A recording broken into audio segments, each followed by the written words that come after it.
So, Mr. Fear, a face we know well in Shropshire, a man teacher, Adams Grammar School, and who do you want a Millionaire winner? I am, yes. How long ago was it now since you won the money? Well, it was actually filmed in July last year, 2020, and it was aired on the September the 11th. So we're coming up to kind of an anniversary, aren't we? Really, not too far off. So, well, here we go. A few quick fire questions. First off, when you win the money, did I take you backstage and douse you in champagne and say congratulations, or how's it? He said congratulations, yes. I went back to the green room, and the other contestants were all very, very kind, and yes, they popped a bottle of I think it was fizzy pop rather than champagne, but yeah, it was very nice. When you went on the show, were you thinking, you know what, there's a good chance I could do this? I knew if I got in a chair I would have a good chance, yes, but I never expected to get in a chair, particularly after the morning rehearsals when I was so slow at the fastest figure first. Yeah. Are you the cleverest person that you know? Certainly not. My brother is.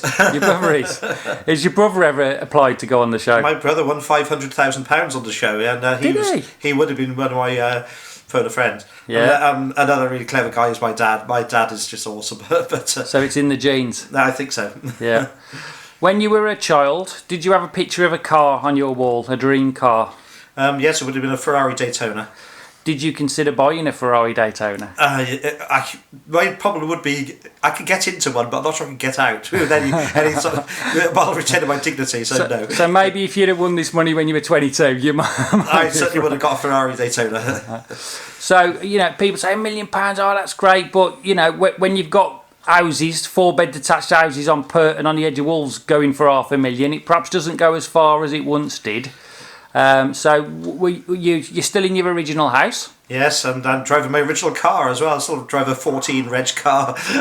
Does that if you could go back a couple of years and say, look, you're going to win it, would it surprise you that a year on you are still same house, same car? No, I don't think so, because I live in a lovely. We'd lived here for 27 years, and it's a very nice area. We like our neighbours. Yeah. It's just a very, very pleasant place to live. If you'd have won 20 million, where would you be living, and what would you be living in? I possibly would be going in for a new house, but then all that would be after giving the money away, which I did. Well, let's get to that again. So you won $1 million. How much would you say you've given away? 70%. And this is to family and friends? Yeah, nearly all family. Yeah. That's a lot of money to give away, isn't it? It's made a heck of a difference to an awful lot of people that I love, and as a result, I feel blessed and I feel privileged to have had that chance. So, would you say, your biggest lavish purchase is a camper van you've bought yourself? I bought a motorhome. Yes, that's right. It was just over £50,000, but we're looking forward to use it a lot over the next few months. What was more pleasurable, buying your motorhome or giving some money to a family member? No contest. Giving the money away to my children in particular, to know I've made such a massive difference to their lives is and been an old dream. I think I've been able to set up our children in life, and I have. And you truly have. You were telling me just off camera, one of your daughters is venturing into a new business. And, yes, retro party hire, arcade machines. Look it up online. Dance machine. Yeah, well, and it's going to be awesome because. Only people of a particular age, I'd say late 20s, early 30s, who were brought up on video games and so on, would absolutely love the thought of having arcade games at their party or wedding, sort of 30th birthday parties, having a first dance off rather than the first dance at their wedding, and it looks huge. It looks like a fantastic idea that she's got. I'm sure her business will be a massive success. Yeah. Well, is there anything you've seen kind of since you won the money online, or that's like you've nearly bought like an expensive piece of original art, or is there something you nearly bought and you just thought, you know what, that's just not necessary? Not really. I did buy a brand new PC, and my wife was like, "I don't know who uses a PC these days." I do, is the answer. Yeah. So really, it's the joy of seeing your family set up, isn't it? Largely, that's made the big difference. Very much. Yourself. The number of attic conversions and things like that have been built as a result out of the money, and people are saying, "This is what I did with the money," and thank you so much. To hear their thanks and see the joy that's brought is that it means so much to me. Yeah. And do you still watch the show?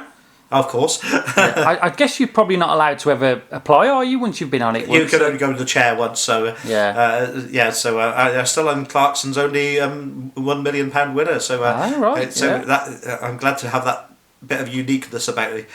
Clarkson, he's like Marmite, isn't he? Some people love him, some people hate him. Was he? I get the impression he'd be quite good fun, kind of off camera as well. He's a very affable man. He was clearly rooting for me, and that was great. Of course, he's a controversialist. He loves saying things to wind people up. Yeah. I don't entirely agree with many of his political views. Let me put it that way. But no, fair day. He was made up for me, and I was most appreciated. Yeah. How long does it take from winning the money on the show to getting the money in your bank? I think it was 4 weeks. So it was 4 weeks from the show to the day after the show was aired. Were you kind of checking your bank balance every day? I went to bed about 11:30, I think, on the night. I knew it was going to go in at midnight. Yeah. I took a photograph of the screen on my internet banking, and it said I had £7,000 in my bank account, which was the sum total of 33 years hard graft of the chalk face. Yeah. I woke up in the morning. The first thing I did was go on the banking site. £1,007,000. No Could you imagine? Now, obviously, people who've only got £7,000 in the bank or less, they think, I've had £1 million, I could buy this and that. But do you get to kind of, when you get £1 million in there, do you start almost getting a bit scared to start spending it? I mean, you've given a lot away, so maybe not in your case, but you don't start kind of panicking that, maybe £1 million's not enough, I better not buy this. And do you know what I mean? Obviously you can't go wild. And the fact is, I'm retired. I have no intention of setting foot in any kind of working environment ever again. Therefore, I've got to live off what I've got. But I invested. I made sure a lot of money is invested. Yeah. But I've also got quite a bit of cash in the bank too. If inflation, for instance, starts to take off, it's just had a bit of a jump this month, though I think it's probably going to be short term.